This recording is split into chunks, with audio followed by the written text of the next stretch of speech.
One day last year, I was out with a friend shopping at garage sales, trying to find furniture for his new apartment. The day was bright and sunny, ordinary for Florida. When we had found all of the furniture he needed and people started to end their sales, we started driving home, when he pulled over into the yard of an elderly couple, who were still sitting by their table of things to be sold. There were mostly ceramic statues and old books, things you would expect from people of that age, but one thing really caught my eye. On the table was a box of maybe 12 movies. I started digging through them, seeing mostly uninteresting titles starring Tom Hanks, my least favorite actor. I was about to walk back to the truck when I noticed that one tape said Real Monsters, The Final Scare. My heart started racing with excitement, seeing as how I had never seen this episode, and the fact that I had assumed this show had completely disappeared. I asked the price of the tape, and the old man said he'd take 10 cents for it. He had no use for it since his grandkids were all grown and never watched the tape. At the time, I didn't notice his odd tone of voice. When my friend and I had returned to his new apartment, I insisted that we procrastinate on unloading the new furniture so we could watch the tape. He agreed, and put the tape into the built-in VCR on his small television. The episode started with 10 seconds of static, then cut to the dump. In place of the normal dark colors of the beloved cartoon were almost painfully vivid hues, the most prominent of which was a disturbingly realistic blood red, splattered over the trash and soaking into the dirt, the texture of which was more carefully drawn than normal. The soft sound of static continued in the background while the camera slowly zoomed in toward the washing machine, which was now dented, scratched, and splattered with small bits of brain matter. I cringed at the appearance of the familiar dump that had been warped to look so horrific. When inside the Monster Academy, most seats were empty, except the spots where Crumb, Ickies, and Ablina were sitting. Zimbo, the obnoxious monster from the episode Dickies and the Red Zimbo, was flying around in a clumsy circle around a malicious-looking, angry Grumble, looking as though someone had stabbed him in his left wing. The Grumble looked up at the trio with hyper-realistic eyes, his red lips twisting into a horrid grin. He held up a single finger, as if to indicate that he wanted the monsters around him to stop talking, which was quite unnecessary considering the fact that no one was making a sound.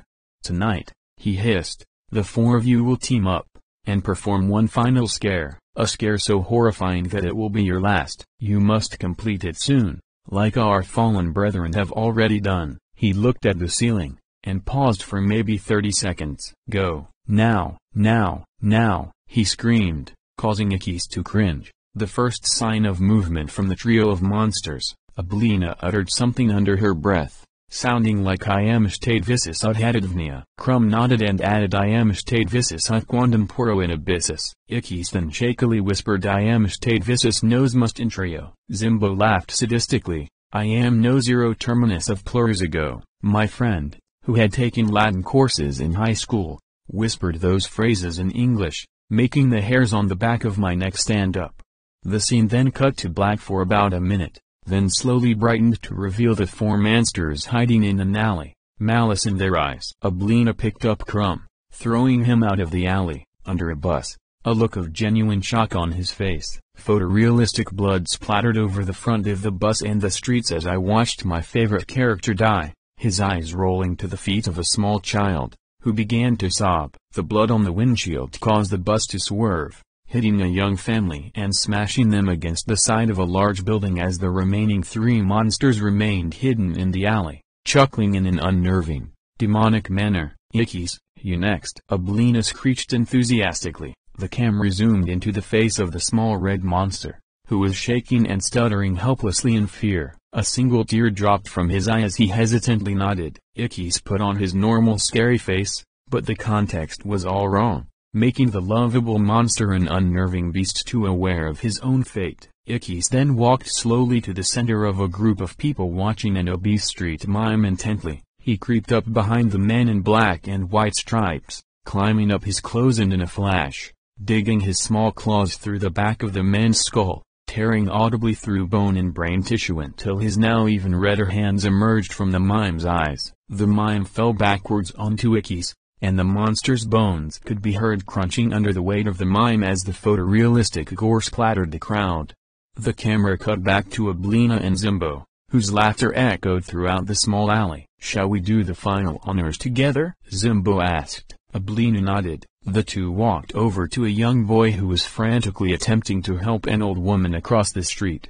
Away from this terrible scene, Ablina grabbed onto Zimbo and the obnoxious monster flew upwards, lifting them quickly across the street and in front of their targets. Zimbo swiftly flew down the old woman's throat, leaving a grotesquely large lump, as the sound of small wings beating against flesh could be heard from inside. The lump that was Zimbo jerked around uncontrollably for a moment before the sound of Zimbo's wings silenced and the lump in the old woman's throat stopped moving. The woman, now blue in the face, fell to the ground. "Grandma, Grandma, no, no, no, no, no."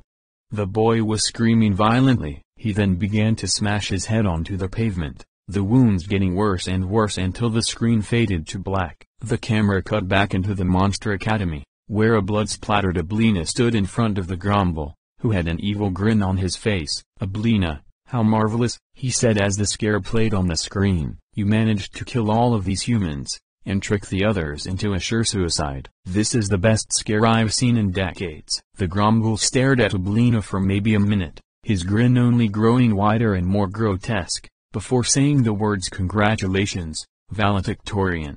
When the episode ended, my friend and I stared at each other in total shock. He was shaking violently, as if having a seizure, before going still. I took this tape to the Goodwill nearest to my house. Thinking back, it was a horrible idea, since I would never wish this episode on anyone. So if you're the unfortunately nostalgic person to find this tape, burn it. I wouldn't want you to suffer from these horrid nightmares I've been having lately. A broken bar. I am a state visus ut hadidnia. Now is the time that had to come. I am a state visus ut quandam poro in abyssus. Now is the time as in former days but in the deep. I am a state visus nos must intrio. Now is the time we must die. I am no zero terminus of plurs ago. Now we will be the end of many thanks.